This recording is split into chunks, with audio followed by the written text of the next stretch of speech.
ஹே buddies, welcome ருக்ஸா டேக்கு கம்மியாட்டோமோ. So இன்றைக்கி நம்ம என்ன பார்க்க போகிறோன்னா டேடியா பேபி பார்ட் 5 தாண்டா பார்க்க போகிறோம். ஓகே, வீடியோக்குள்ளே போயிடலாம். எதோட விட்டுமோ அதுலேருந்தே பார்க்கலாம். ஸோ டேக்குக்கு வந்து மாலுக்கு போயிருப்பாங்க. அங்கே வந்து ஒரு சம்பவம் ஆயிருக்கும். ஸோ அதை பார்த்து பயந்து டேங் வந்து மயக்கம் போட்டு விழுந்திருப்பான். அவனை தூக்கிட்டு வீட்டுக்கு போயிருந்திருப்பான் ஜேகே. ஸோ அதோட விட்டோம் அப்படியே பார்க்கலாம்டா. ஸோ அன்னையிலேருந்து டேயாங் வந்து ஜேகேக்கு ரொம்ப பயப்படுவான். ஏன்னா அவன் கண்ணு முன்னாடியே அப்படிலாம் நடந்திருக்கும்ல. அவன் ரொம்ப குழந்தை தானே. ஸோ அவனுக்கு அதெல்லாம் ரொம்ப பயம். ஸோ ஒரு மாதிரி ரொம்ப நடுங்க வச்சிருச்சு அவனை அந்த இன்சிடென்ட். ஸோ அந்த இன்சிடென்ட் வந்து அவன் கண்ணுக்குள்ளேயே இருக்குது. ஸோ ரொம்ப பயப்படுவான் ஜேகேக்கு. அன்னையிலேருந்து ஜேகே கிட்ட ஒழுங்காக பேசுறதே இல்லை டேயாங். ஸோ ஜேகேவும் அதுலேருந்து வெளியே கொண்டு வந்தோன்னு அவனை அப்படின்னு சொல்லிட்டு என்னென்னமோ பண்ணியிருப்பான். ரொம்ப ஸ்வீட்டாக பார்த்துக்கிறது, ரொம்ப ஸ்வீட்டாக பேசுறது, அவனுக்கு வேணுங்கிறதுலாம் பண்ணி கொடுக்கறது அந்த மாதிரி. ஸோ நாள் போக போக அதுலேருந்து கொஞ்சம் கொஞ்சமாக வெளியே வரான் டேயாங் ஜங்கோட ஹெல்ப்னால. பட் ஃபுல்லாலாம் வரல. ஸோ அப்படியே கொஞ்ச நாள் போகுது. ஸோ இந்த கொஞ்ச நாளாக ஜேகே வந்து ஆஃபீஸ் போகிறத நிறுத்திட்டான். ஏன்னா டேயாங்க பார்த்துக்கறனால. ஸோ டேயாங்க கூடவே இருந்து கிட்டவே இருந்து நல்லா பார்த்துக்கணும் அப்படின்னு சொல்லிட்டு வீட்டிலேருந்தே ஒர்க் பண்ண ஸ்டார்ட் பண்ணிட்டான் ஜேகே. ஸோ அப்படி தான் போயிருக்கும். ஸோ அப்படியே ஒன் டே மார்னிங் ஜேகே வந்து எழுந்திரிச்சு ஃப்ரெஷ் அப்லாம் ஆகிட்டு அப்படியே ஒர்க் பண்ணிட்டு இருக்கான் லேப்டாப்பில். ஸோ அவனுக்கு ஒரு கால் வருது. யோஷி தான் கால் பண்ணுறா. ஏய் மயிறு, உயிரோடு தான் இருக்கியா? எத்தனை நாள் நான் கால் பண்ணேன்? ஒரு கால் அதை அட்டன் பண்ணியா? எந்த ரெஸ்பான்ஸும் இல்லை. இருக்கியா செத்துட்டியா ஒன்றுமே தெரில. டேய் இருடா, நானே இப்போ தான் ரொம்ப நாள் கழிச்சு கால் பண்ணியிருக்கேன். ஒரு நல்ல ஃப்ரெண்டாக இருந்தால் இந்நேரம் எப்படி பேசியிருப்பான்? எப்படி இருக்க, நல்லா இருக்கியா, சாப்பிட்டியா, எப்படி போயிட்டுருக்கு எல்லாம் அப்படி தான்டா கேட்கணும். அதானே உலக வழக்கம். ஆனால் நீ ஃபோனை எடுத்தவொடனே இருக்கியா செத்துட்டியான்னு கேட்குற. நல்ல ஃப்ரெண்டுடா. அதெல்லாம் நீ நொட்டிகிட்டு இருக்காத. ஃபஸ்ட்டு சொல்லு, என்னாச்சு? ஃபோன் பண்ணால் எடுக்கலை, எந்த இன்ஃபர்மேஷனும் இல்லை, ஆஃபீஸ்க்கும் போகலை. என்னதான் ஆகி தொலைஞ்சது உனக்கு? டே அது கொஞ்ச நாள் அப்படியே லோவாகவே இருந்துச்சு. எனக்கு ஆஃபீஸ் போகணுன்னு தோணல, யார்கிட்டையும் பேசணும்னு தோணல. அதான்டா அப்படியே விட்டேன். கொஞ்ச நாள் தனியாக அமைதியாக இருக்கலான்ட்டு. சரி, இப்போ எப்படி இருக்குது? ஓகேவா நீ? யா ஐ ஃபீல் பெட்டர். அப்போ சரி, அந்த ஜின் மேட்டர் என்னாச்சு? டேய் நான் உன்கிட்டயே பேசல, அவர்கிட்ட எப்படா பேசியிருப்பேன்? டி மயிறு மாதிரி பண்ணாத. உன்னோட பர்சனல் ஷீட்லாம் எடுத்துகிட்டு வந்து இங்கே திணிக்காத, புரியுதா? ஒரு வேலை கொடுத்தா அதை கரெக்டாக செஞ்சு முடிக்கணும். டேய் ஓவராக பேசாத. நீ என்ன சொல்கிறேன்னு பார்க்குறதுக்கு தான் அப்படி சொன்னேன். நானும் அன்னையிலேருந்து அவரை காண்டாக்ட் பண்ணுறதுக்கு ட்ரை பண்ணிட்டு தான் இருந்தேன். கொஞ்ச நாள் அவரை கையிலேயே பிடிக்க முடியல. ஈவன் நேரில் கூட போய் மீட் பண்ண ட்ரை பண்ணிட்டேன். பட் சான்ஸே கிடைக்கல. பட் ஒரு 2 days பேக் வேறு நம்பர்லேருந்து நான் ட்ரை பண்ணிட்டே இருந்தேன். ஸோ எப்படியோ ஒன்று அவர் எடுத்து நான் பேசிட்டேன். சரி ஓகே, மீட் பண்ணலான்னு சொல்லியிருக்காரு. ஐ திங்க் இன்றைக்கி தான் மீட் பண்ணலான்னு சொன்னான்னு நினைக்கிறேன். ஆமாம் இன்றைக்கி தான். So get ready. ஓகே? ஏண்டி அதை இன்றைக்கி தான் சொல்லுவியா? ஏன் மீட் பண்ண போகிறப்போ ஒரு 5 minutes முன்னாடி சொல்ல வேண்டியதானே? சே, தப்பு பண்ணிட்டல்ல. அப்போ சொல்லியிருக்கணுமோ? யோஷி பின்ன என்னடா, நானே இப்போ தான் கொஞ்சம் ஓகேவாயிருக்கேன்னு சொல்லியிருக்கேன். அதுக்குள்ளே அதை பண்ணல இதை பண்ணலான்னு சொல்கிறேன். அதான் இப்போ சொல்லிட்டல்ல, ரெடி ஆயிரு. half a day டைம் இருக்குது. அது பத்தாதா உனக்கு? முன்னாடியே இன்ஃபார்ம் பண்ணலன்னு கேட்டால் வாயப்பாரு. ஃபோனை வை, உன்கிட்ட எவன் பேசுவான்? நல்ல வேளை அந்த பிள்ளை தப்பிச்சுது. டே ஜங்குக்கு, நீ என்ன வேணா சொல்லு, அவளை மட்டும் இழுக்காத. அவளை பற்றி எதுக்குடா பேசுகிற? அவளை எதுக்கு இங்கே இழுக்கிற? உண்மையை சொன்னேன். சரி, அந்த மியூ என்னானா? கால் பண்ணி பார்த்தியா? ஜவுகம் சீரியஸ். அவளை பற்றி பேசாதன்னு சொல்லிட்டேன். ஸோ இனிமேல் பேசாத. அவள் அவ்வளோதான்டா. அவளுக்கு எதுக்கு நான் கால் பண்ணணும்? என்னை எப்போ சீட் பண்ணணுன்னு முடிவு பண்ணாலோ அப்போவே அவள் சாப்டர் முடிஞ்சிச்சு. இதுக்கப்புறம்லாம் அவளுக்கு எனக்கும் ஒன்றும் இல்லை. ஸோ இனிமேல் அவளை பற்றி பேசி டைம் வேஸ்ட் பண்ணாத. என்ன சொல்ல வர? அதுக்குள்ளே மூவ் ஆன் ஆகிட்டேன்னு சொல்கிறியா? ஆமாம், ஏன் பார்த்தா எப்படி தெரியுது? அதான் சொல்லிட்டல்ல, அவளுக்கு எனக்கு ஒன்றும் இல்லைன்ட்டு. இதுக்கப்புறம் அவளே நினச்சிட்டு என்ன பண்ண போகிறேன்? அவள் அவ்வளோதான்டா, முடிஞ்சு எல்லாம். நான் மூவ் ஆன் ஆகிட்டேன். என் லைஃப்பை இனிமேல் ஜாலியாக பார்த்துட்டு நான் படுகிருப்பேன். யோஷி யார்? நீ மூவ் ஆன் ஆகிட்ட. அதுக்குள்ளே இந்த ஃபியூ டேஸ்லேயே நீ மூவ் ஆன் ஆகிட்ட. சவுக்கா, ஒரு டைமுக்கு 2 டைம் சொல்லிட்டேன். சும்மா அதையே கேட்டுட்ருக்காத. அவளை பற்றி பேசி டைம் வேஸ்ட் பண்ணாதன்னு சொன்னல. இனிமேல் பேசாத. எனக்கு அவளை பற்றி பேச வேண்டாம். That's it. சரி, என்னமோ பண்ணி தொலை. உனக்கு லோவாக இருக்குது, டவுனாக ஃபீல் ஆகுதுன்னா அங்கேயே எதுக்கு தனியாக உட்காந்துட்ருக்க? இங்கே வர வேண்டியதானே? இங்கே டேட்டே இருக்கான், நான் இருக்கேன். அவனுக்கும் அப்படியே விளையாடுறதுக்கு கம்பெனி கிடைச்ச மாதிரி இருக்கும்ல. ஏண்டா, ஒரு நிமிஷத்தில் நான் கூட அக்கறையாக தான் சொல்கிறியோன்னு நினச்சிட்டேன். நீ என் மேலே இருக்க அக்கறையெல்லாம் கூப்பிடல, அவனுக்கு கம்பெனி கிடைக்குமேன்னு கூப்பிட்ற, அப்படி தானே? ஆமாம், அதான் உண்மை. அதுவும் இல்லாமல் நீ இங்கே வந்தீங்கன்னா சேர்ந்து கொஞ்சம் ஒர்க் பண்ண வேண்டியது இருக்குது. அதெல்லாம் பார்க்கலாம். ஆஃபீஸ் தான் போய் தொலைய மாட்ற, அட்லீஸ்ட் இங்கேயாவது வா, கொஞ்சம் வேலை தரேன். அப்புறம் டேட்டேவும் ஒரு டைம் கேட்டான், எங்கே அந்த பிரீத்தின்னு அவள் காணோன்ட்டு. ஆ, பிரீத்தியா? அது யாரா அது? நீ தாண்டி வேண. என்னடா புதுசாக ஏதோ நேம்லாம் சொல்கிறீங்க? ஏய் மக்கு, அவன் பிரிட்டிக்கு தான் பிரீத்திங்கிறான். ஓ, பிரிட்டின்னு சொன்னானா அவன்? டேய் கேட்டுக்கடா, நல்லா கேட்டுக்க. இத்தனை வருஷத்தில் ஒரே ஒரு டைமாவது நீ எனக்கு காம்ப்ளிமெண்ட் கொடுத்துருப்பியா? நான் மீட் பண்ண ஒரே நாளில் டேட்டே பேபி அப்படி சொல்லியிருக்கான். ஈவன் என்னை தேட கூட செஞ்சுருக்கான் எங்கே அவங்கள காணோன்ட்டு.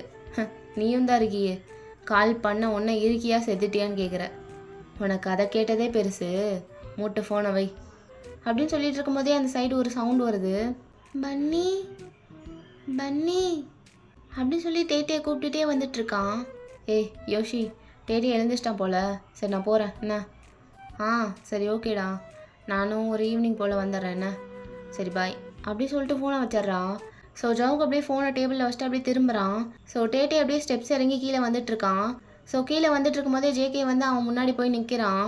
ஸோ டேட்டே அப்படியே கிட்ட வந்ததும் அப்படியே ஜவுக் மேலே ஜம்ப் ஆகுறான். ஸோ ஜவுக்கும் அப்படியே பிடிச்சிக்கிறான் டைட்டாக. குட் மார்னிங் டேட்டே, என்ன நல்லா தூங்குனியா பேபி? அப்படி சொல்லிட்டு கட்டி பிடிச்சிட்டே ஜேகே அப்படியே கூட்டிகிட்டு கிச்சன் கிட்ட போகிறான். பன்னி நல்லா தூங்குனேன். Good good. சரி பிரேக்ஃபாஸ்ட்க்கு என்ன வேணும் டேட்டேக்கு? என்ன வேணால் சாப்பிட்லாம் பன்னி. டேட்டேக்கு பன்னி செய்கிற எல்லாமே பிடிக்கும். பன்னி செய்கிற எல்லாமே டேட்டேக்கு ஃபேவரேட் தான் அப்படி சொல்லி சிரிச்சுட்டே சொல்கிறான். ஸோ ஜேகேக்கு அப்படியே ஹாப்பியாக இருக்குது. ஸோ அப்படியே பேசிகிட்டு இருக்காங்க. தென் அப்படியே ஈவினிங் ஆகுது. ஸோ ஜவுக்கு அப்படியே கிளம்பிட்டு இருக்கான் ஜின்னை மீட் பண்ணுறக்கு. ஈவினிங் தான் அந்த மீட்டிங்னு சொல்லியிருப்பான்ல யோஷி. ஸோ அப்படியே கிளம்பிட்டு இருக்கான். டேட்டே ஆல்ரெடி கிளம்பிட்டான். ஸோ அவனுக்கு அப்படியே ஒரு மாதிரி ஸ்லீப்பியாக இருந்திருக்கும். அவன் இப்போ தூங்கிட்டு இருக்கான் அந்த கவுச்சில் படுத்து. ஸோ ஜவுக்கு அப்படியே ஃபுல்லாக ரெடி ஆகிட்டு அப்படியே ஷூவை வந்து மாட்டுறான். ஸோ அப்படியே மாட்டிகிட்டே நிமிர்ந்து பார்த்தா டேட்டே அப்படியே அழகாக தூங்கிட்டு இருக்கான் கவுச்சில் படுத்து. ஸோ அவன் ஃபுல்லாக ரெடி ஆகிட்டான். பட் அவனுக்கு ரொம்ப நேரம் வெயிட் பண்ண முடியல, அப்படியே போர் அடிச்சிருக்கும். ஸோ அவனுக்கு ஸ்லீப்பியாக இருந்தனால அப்படியே படுத்து தூங்கிட்டான் ஜங்குக் ரெடி ஆகிறதுக்குள்ள. ஸோ அப்படியே பார்க்குறான் ஜங்குக். டேட்டே தூங்கிட்டானா? இப்போ எப்படி இவனை கூப்பிட்டு போகிறது? தூக்கிட்டு தான் போகணுமா? இங்கே விட்டுட்டும் போக முடியாது. சரி காரில் படுக்க வச்சிடலாம், அவன் படுக்க தூங்கிட்டு வரட்டும். எவ்வளோ க்யூட்டாக தூங்குறான்ல, எழுப்ப வேண்டாம் அப்படி சொல்லிட்டு பார்க்குறான். ஸோ ஷூவெல்லாம் மாட்டிட்டு டேட்டே பக்கத்தில் போய் நிற்கிறான் ஜேகே. டேட்டே நல்லா தூங்குறான் போலியே, சரி ஓகே எழுப்ப வேண்டாம், அப்படியே தூக்கிட்டு போயிடலாம் அப்படி சொல்லிவிட்டு அப்படியே தூக்குறான். ஸோ அப்படியே பிரைடல் ஸ்டைலில் தூக்குறான். ஸோ அப்படியே தூக்கிட்டு டேட்டேவை பார்த்து ஸ்மைல் பண்ணிவிட்டு அப்படியே மெதுவாக கூட்டிகிட்டு போகிறான் கார்கிட்ட. ஸோ கார்கிட்ட கூப்பிட்டு போயிட்டு அப்படியே பேக் டோர் ஓப்பன் பண்ணி பேக் சீட்டில் வந்து படுக்க வச்சிட்றான் நல்லா கம்ஃபியாக. ஸோ அவனும் நல்லா படுத்து நல்லா தூங்கிட்டு இருக்கான். ஸோ டேயாங் வந்து எழுந்திருக்கவே இல்லை. சரி ஓகே அவன் நல்லா தூங்கட்டும்னு சொல்லிட்டு கார்டில் இருக்க குட்டி பில்லோ 2 எடுத்து அவன் பக்கத்தில் வைக்கிறான். லைக் அவன் உருண்டு கீழே விழுந்துடக்கூடாதுன்னு சொல்லிட்டு. ஸோ அப்படியே செக்யூராக வச்சிட்றான். ஸோ லாஸ்ட்டாக ஒரு டைம் பார்த்து ஸ்மைல் பண்ணிட்டு அப்படியே கார் டோரை க்ளோஸ் பண்ணிடுறான். க்ளோஸ் பண்ணிட்டு அவன் டிரைவர் சீட்டுக்கு போயிடுறான். ஸோ அப்படியே போயிட்டு அவன் காரை ஸ்டார்ட் பண்ணிட்டு அப்படியே ட்ரைவ் பண்ணுறான். லைக் யோஷி வந்து அட்ரஸ்லாம் ஆல்ரெடி கொடுத்துருப்பான் ஜின்னு எங்கே வர சொல்லியிருக்காருன்னு சொல்லிட்டு. ஸோ அவனும் அப்படியே அந்த அட்ரஸ்க்கு ட்ரைவ் பண்ணி போயிட்டுருக்கான். ஸோ கொஞ்ச நேரம் அப்படியே ட்ரைவ் பண்ணிகிட்டே போனதுக்கப்புறம் ஃபைனலாக அந்த அட்ரஸும் ரீச் பண்ணிடுறான் ஜேகே. ஸோ அப்படியே அந்த அட்ரஸ்க்கு போனதுக்கப்புறம் அங்கே ஒரு பெரிய மேன்ஷன் இருக்குது. ஸோ அது வந்து ஜின்னோட மேன்ஷன் தான். அவனோட ப்ரைவேட் மேன்ஷனுக்கு வந்து வர சொல்லியிருப்பான். ஸோ அந்த அட்ரஸ்க்கு தான் ஜேகேவும் வந்திருக்கான். ஸோ அப்படியே கார்லேருந்து இறங்கிட்டு அப்படியே டேவை பார்க்குறான். ஸோ அவன் ஸ்டில் நல்லா தூங்கிட்டு இருக்கான். ஸோ அவனுக்கு எழுப்புறதுக்கு மனசும் வரல, ஏன்னா உள்ளே கூட்டு போய் எதுவும் பண்ணவும் முடியாது. ஏன்னா ஜேகே வந்து ஒரு முக்கியமான விஷயத்தை பற்றி பேச போகிறான். அங்கே வந்து டேயாங்கை கூப்பிட்டு போனால் டேயாங்கை பார்க்குறதா இல்லை அதை டிஸ்கஸ் பண்ணுறதான்னு தெரியாது. ஸோ டேயாங் அப்படியே கார்லேயே தூங்கட்டும்னு சொல்லிட்டு ஏசிலாம் ஆன் பண்ணிட்டு கார் டோர்லாம் க்ளோஸ் பண்ணிடுறான் ஜேகே. ஸோ அங்கேருந்து அப்படியே அந்த மேன்ஷனுக்குள்ளே போகிறான். ஸோ ஜேகே அப்படியே உள்ளே போகும்போது ஜின் அப்போ தான் ஸ்டேர்ஸ்லேருந்து கீழே இறங்கி வராரு. ஸோ அவரை பார்த்ததும் ஜேகே அப்படியே நின்னுடுறான். ஸோ அப்படியே 2 பேரும் பார்க்குறாங்க. ஹலோ மிஸ்டர் ஜின் அப்படி சொல்லிட்டு ஜேகே தான் ஃபர்ஸ்ட்டு க்ரீட் பண்ணுறான். Hello JK, how you doing? Yeah I'm doing good thanks அப்படி சொல்கிறான் ஜேகே. ஸோ ஜின் அப்படியே பார்த்துட்டு சரி ஓகே வாங்க பேசலாம் அப்படி சொல்லிட்டு ஒரு ரூமுக்கு கூப்பிட்டு போகிறான். ஸோ அது ஒரு சின்ன ஆஃபீஸ் ரூம் மாதிரி இருக்குது, வீட்லேயே இருந்து ஒர்க் பண்ணுற மாதிரி. ஸோ அங்கே தான் கூப்பிட்டு போகிறான் ஜின். ஸோ 2 பேரும் போயிட்டு அப்படியே உட்காடுறாங்க. வெல் ஜேகே, நீங்கள் எதை பற்றி கேட்க போகிறீங்க, எதை பற்றி பேச வந்திருக்கீங்கன்னு எனக்கு நல்லாவே தெரியும். எதாக இருந்தாலும் ஸ்ட்ரைட்டாக கேளுங்க. இவ்வளோ தூரம் வந்தாச்சு, இதுக்கப்புறம் ஏன் யோசிச்சுட்டு? Sure right. இவ்வளோ தூரம் வந்துட்டு எதுக்கு யோசிச்சுட்டு? சரி சொல்லுங்கள், உங்களுக்கு தான் எல்லாமே தெரியும்ல. எதுலேருந்து ஸ்டார்ட் பண்ணுறதுன்னு எனக்கு தெரில. ஸோ நீங்களே கொஞ்சம் சொல்லிட்டிங்கன்னா நல்லாயிருக்கும். சரி ஓகே, பேசலாம். ஸோ உங்கள் கம்பெனியில் நான் ஒரு 6 மந்த்ஸாக ஒர்க் பண்ணியிருக்கேன். அது ஏன்னா அதுக்கு ஒரு ரீசன் இருக்குது. சிசிடிவியில் எல்லாமே பார்த்துருப்பீங்க ரைட்? அதில் மாட்டுவேன்னு எனக்கும் தெரியும். பட் எனக்கு வேறு வழி தெரியல. நீங்கள் என்னை பார்த்துருப்பீங்கன்னு தெரியும். அதனால தான் யோசி கேட்கும்போது நான் ஓகே சொன்னேன் உங்களை மீட் பண்ணுறதுக்கு. மீட் பண்ணி பேசிட்டா இன்னும் கொஞ்சம் பெட்டராக இருக்கும்னு தோணுச்சு. அதான். அப்போ ஜேகே அப்படியே பார்த்துட்டு எல்லாம் ஓகே தான், ஆனால் நீங்கள் என் கம்பெனியில் வந்து ஒர்க் பண்ண வேண்டிய அவசியம் உங்களுக்கு என்ன வந்துச்சு? அதான் மெயின் திங்கு. எனக்கு உங்கள் கம்பெனியில் ஒரு வேலை ஆக வேண்டியது இருந்துச்சு. அந்த வேலையை செஞ்சு முடிக்கிறதுக்கு தான் என்னை ஒருத்தர் அங்கே அனுப்பியிருந்தார். வாட்? உண்மைதான் ஜேகே. அங்கே நான் ஒன்றும் சும்மா வரல. உங்களுக்கே தெரிஞ்சிருக்கும், யோசி எல்லாமே சொல்லியிருப்பான்ல என்னை பற்றி. ஸோ அங்கே சும்மா நான் வந்து ஒர்க் பண்ண வேண்டிய அவசியம் இல்லை. ஸோ அப்படி இருக்கும்போது ஏதாவது ஒரு விஷயத்துக்காக தானே வந்திருப்பாங்க. அண்டு அந்த அந்த வேலையும் அங்கே முடிஞ்சிருச்சு. அதான் வேலையை விட்டு நின்றுட்டேன். மிஸ்டர் ஜின், நீங்கள் எதை பற்றி பேசுகிறீங்க, என்ன பேசுகிறீங்க, எனக்கு ஒன்றுமே புரியல. கொஞ்சம் தெளிவாக சொல்லுங்கள். ஏதோ ஒரு விஷயத்துக்காக தான் அங்கே வந்திருக்கீங்கன்னு எனக்கு நல்லாவே தெரியுது. அது என்ன விஷயம்தான் நான் கேட்க வந்திருக்கேன். புரியுது ஜேகே, சொல்கிறேன்.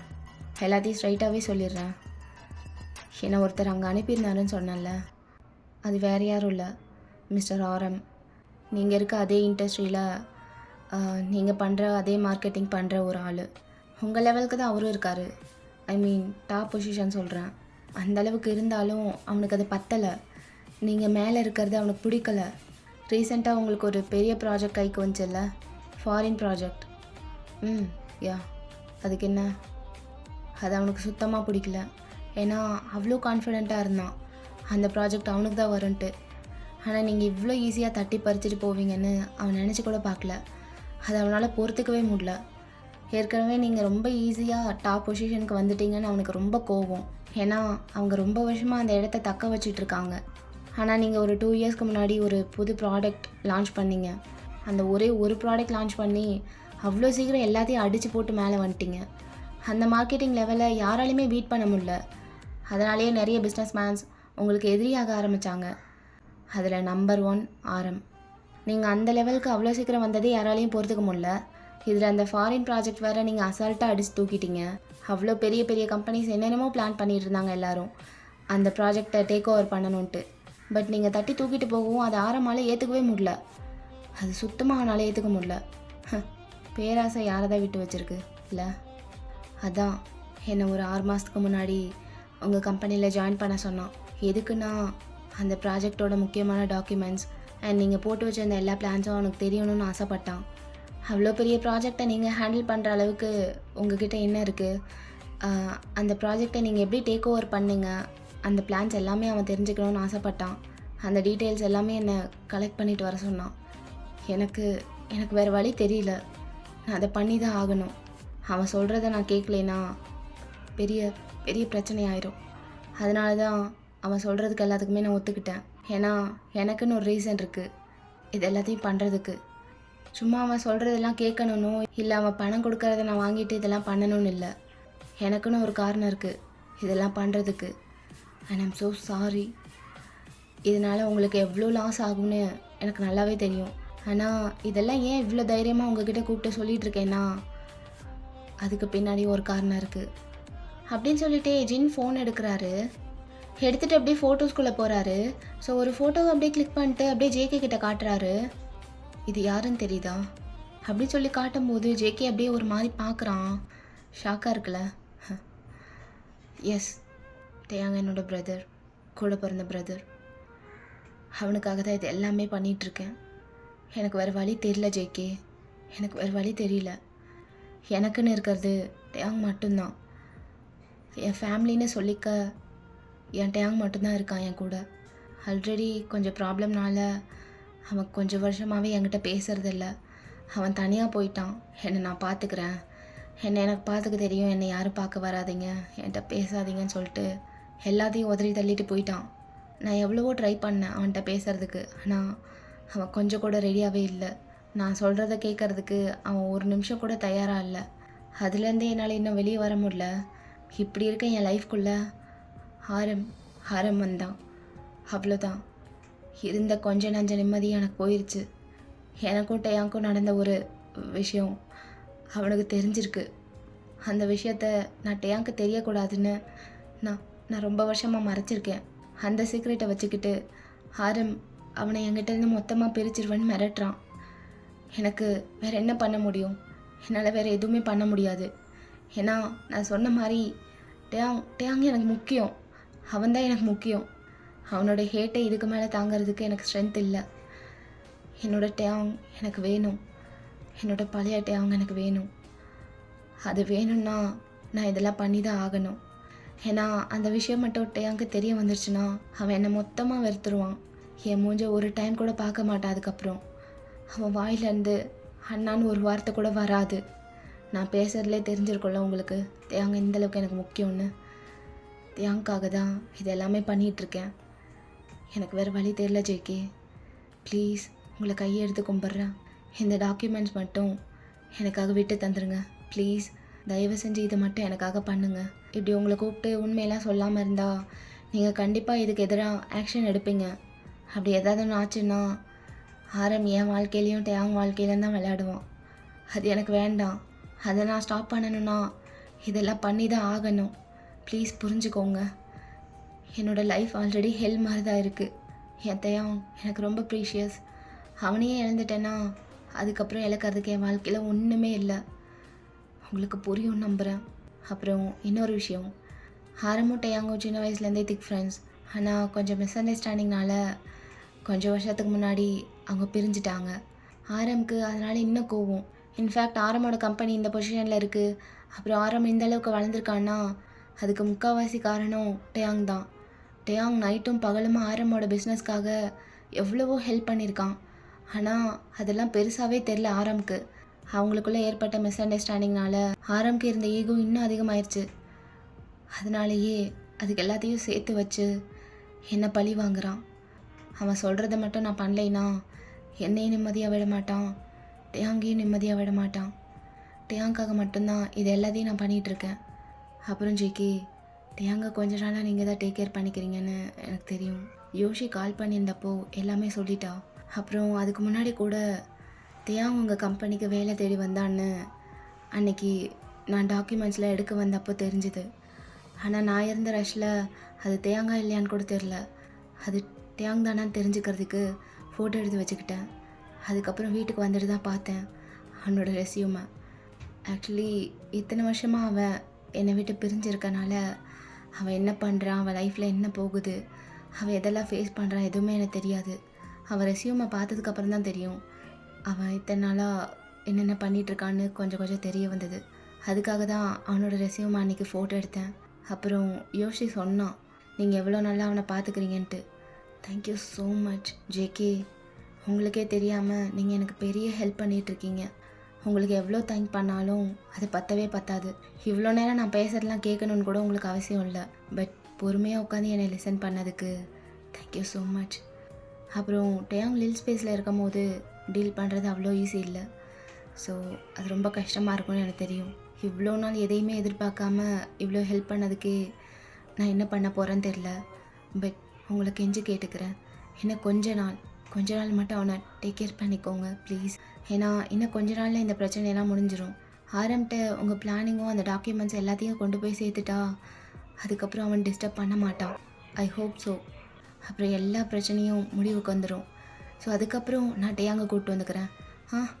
டேயாங்கை அதுக்கப்புறம் நீங்கள் பார்த்துக்கணுன்னு அவசியம் இல்லை. இந்த பிரச்சனையெல்லாம் முடிஞ்சிருச்சுன்னா நானே டேயாங்கை டேக் கேர் பண்ணிப்பேன். இங்கே கூப்பிட்டு வந்துடுவேன். அவன் நார்மலாக இருக்கும் போது இங்கே கன்வின்ஸ் பண்ணி கூப்பிட்டு வரது தான் கஷ்டம். அவன் லில் ஸ்பேஸில் வேறு இருக்கான்ல, நான் கூப்பிட்டு வந்துப்பேன். அவனை லிட்டில் ஸ்பேஸில் பார்த்து ரொம்ப நாள் ஆச்சு. ஐ மீன் ரொம்ப வருஷம்னே சொல்லலாம். ரொம்ப வருஷம் ஆச்சு. இங்கேருந்து போனதுக்கப்புறம் அவன் என்னை ஒரு டைம் கூட பார்க்கல. நான் எவ்வளவோ ட்ரை பண்ணாலும் அவனை பார்க்கவும் முடியல.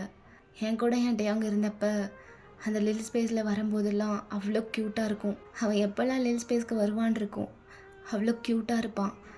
அவனை பார்த்துக்கிறது எனக்கு அவ்வளோ பிடிக்கும். அவனை அப்படியே என் வாழ்க்கை முழுக்க செரிஸ் பண்ணணும்னு தோணும். அவ்வளோ க்யூட்டான பேபி அவன். அவன் நார்மலாக இருக்கிறதுக்கு அப்படியே ஆப்போசிட் டேட்டே. அவன் ரொம்ப குட்டியாக துருன்னு அப்படியே சேட்டை செஞ்சுட்டே இருப்பான். அவன் கூட ஒரு ஆள் இருந்துகிட்டே இருக்கணும் அவனை கவனிச்சிக்கிறதுக்கு. அந்தளவுக்கு சேட்டை பண்ணுவான். அவனை ரொம்ப மிஸ் பண்ணுறேன் அப்படி சொல்லிட்டு அப்படியே குனிறான் ஜின். ஸோ குனியும் போது அப்படி பார்த்தா அவங்க கண்ணிலேருந்து அப்படியே டியர்ஸ் வருது. ஸோ சைலண்ட்டாக அழுகிறாரு. ஸோ ஜேகே அப்படியே ஒரு மாதிரி பார்த்துட்ருக்கான். அவனுக்கு என்ன பேசுறது என்ன பண்ணணும் ஒன்றுமே தெரில. ஸோ அவன் சைலண்ட்டாகவே உட்காந்துருக்கான். சாரி ஜேகே, உங்களை நான் பேசவே விடலல்ல. அது உங்களுக்கு எல்லாமே தெரியணும்னு நினச்சேன். ஏன்னா இவ்வளோ விஷயம் உங்களுக்கு தெரியாமல் இருந்தால் கண்டிப்பாக நீங்கள் ஏதாவது ஒன்று பண்ணியிருப்பீங்க. ஸோ நீங்கள் எதுவும் பண்ணுறதுக்கு முன்னாடி இதெல்லாம் புரிய வைக்கணும்னு நினச்சேன். அதான் கேப் விடாமல் எல்லாம் பேசிட்டேன். உங்களுக்கு சுற்றி என்ன நடக்குதுன்னு புரிஞ்சிருக்கும்னு நம்புகிறேன். நீங்கள் புரிஞ்சுப்பீங்கன்னு நம்பி தான் நான் எல்லாமே சொல்லியிருக்கேன். Please understand me. I had no other option அப்படி சொல்லிட்டு பிட்டிஃபுல் ஐஸோடு பார்க்குறாரு. ஸோ ஜேகே அப்படியே பார்த்துட்டு அப்படியே எழுந்திருக்கிறான். ஸோ அப்போ ஜின்னும் எழுந்திருக்கிறாரு. மிஸ்டர் ஜின், நீங்கள் என்ன சொல்கிறீங்கன்னு எனக்கு நல்லாவே புரியுது. நீங்கள் சொன்னதெல்லாம் புரிஞ்சதுனால தான் நான் இவ்வளோ நேரம் அமைதியாக உட்காந்து கேட்டேன். அப்புறம் எனக்கு வேறு என்ன சொல்கிறதுன்னு தெரில. என்னை பற்றி கவலைப்படாதீங்க, நான் எதுவும் பண்ண மாட்டேன். நீங்கள் எப்படி டேங்காக இது எல்லாத்தையும் பண்ணுறீங்களோ அதே மாதிரி டேங்காக நான் இது எல்லாத்துக்கும் ஒத்துக்கிறேன். ஸோ இதுக்கப்புறம் நீங்கள் எதை பற்றியும் கவலைப்படாமல் என்ன பண்ணணுமோ அதை பண்ணுங்க அப்படின்னு சொல்கிறாரு. ஸோ ஜின்னுக்கு அப்படியே ஒரு மாதிரி ஆகுது. ஏன்னா ஜின் எக்ஸ்பெக்ட் பண்ணியிருக்கவே மாட்டான் ஜேகே இதுக்கெல்லாம் ஒத்துப்பான்னு சொல்லிட்டு. ஸோ அப்படியே ஒரு மாதிரி ரொம்ப தேங்க்ஃபுல் ஐஸோடு பார்க்குறான் ஜின். ஜேகே, நீங்கள் பண்ணுற இந்த ஹெல்ப்பை நான் என்றைக்கும் மறக்கவே மாட்டேன். Once again thank you so much அப்படி சொல்லிட்டு பார்க்குறாரு. ஸோ ஜேகே அப்படியே லைட்டாக ஸ்மைல் பண்ணிட்டு it's okay Jin, take care, இன்னொரு நாள் மீட் பண்ணலாம் அப்படி சொல்லிவிட்டு அப்படியே அங்கேருந்து கிளம்புறான். ஸோ ஜின் அப்படியே ஜேகே போகிற வரையும் ஜேகேவே பார்த்துட்ருக்கான். ஸோ ஜேகே அப்படியே மேன்ஷன்லேருந்து வெளியே வந்துடுறான். ஸோ அப்படியே வந்துட்டு கார்கிட்ட போயிட்டுருக்கான். வர வழியெல்லாம் டேங்கை பற்றி தான் நினச்சிட்டு இருந்திருப்பான். ஏன்னா ஜின் சொல்லியிருப்பார்ல இந்த பிரச்சனைலாம் முடிஞ்சதுக்கப்புறம் நான் டேங்கை கூட்டிகிட்டு வந்துடுறேன் அப்படின்னு சொல்லிட்டு. ஸோ அதுவே மண்டையில் ஓடிட்டுருக்கு ஜேகேக்கு. ஒருவேளை நம்மகிட்ட டேட்டேவை எடுத்துப்பாங்களோ அப்படின்னு சொல்லிட்டு. ஸோ அதையே நினச்சிட்டு வந்துட்டுருக்கான். ஸோ அப்படியே கார்கிட்ட போயிட்டு அப்படியே பேக் சைட் டோரை ஓப்பன் பண்ணுறான். ஸ்டில் டேங் அப்படியே க்யூட்டாக தூங்கிட்டே இருக்கான். ஸோ ஜேகே அப்படியே டேங்கை பார்த்துட்டு, டேட்டே என்னை விட்டு போயிடுவியாடா? உன் அண்ணன் என்கிட்டருந்து உன்னை கூப்பிட்டு போயிடுவேன்னு சொல்கிறாரு. நீ போயிடுவியா டேட்டே? என்னை விட்டு போயிடுவியாடா? என்னை கொஞ்ச நாளில் என்னை விட்டு பிரிஞ்சிருவியா? டேட்டே போகாத டேட்டே. என்னை விட்டு போக மாட்டேல நீ? நான் உன்னை கூடவே வச்சுக்கணும்னு நினைக்கிறேன் டேட்டே. நீ என் கூடவே இருக்கணும். நான் உன்னை யாருமே பார்த்துக்க முடியாத அளவுக்கு பார்த்துக்கிறேன். ஆனால் நீ என் கூடவே இருந்துரு ப்ளீஸ் டேட்டே. அவர் கூப்பிட்டா நீ போயிடுவியா? நீ போயிட மாட்டில்ல? நீ போக மாட்டில்ல டேட்டே? டேட்டே அவ்வளோ சீக்கிரம் பன்னியை விட்டு போக மாட்டான். அவன் பன்னியை விட்டு போக மாட்டான். ஆம் ஐ ரைட்? நீ போகக்கூடாது. நான் கூடயே இருந்து பழகிட்டேன். இதுக்கப்புறம் நீ இல்லாமலாம் என்னால் இருக்க முடியாது. உன்னோட சவுண்ட் என்னோடய வீட்டில் கேட்டுகிட்டே இருக்கணும். அப்போ தான் என்னால் அங்கே இருக்க முடியும். நீ இல்லாத ஒரு லைஃப்பை என்னால் யோசிச்சு கூட பார்க்க முடியல. Because I fall in love with you.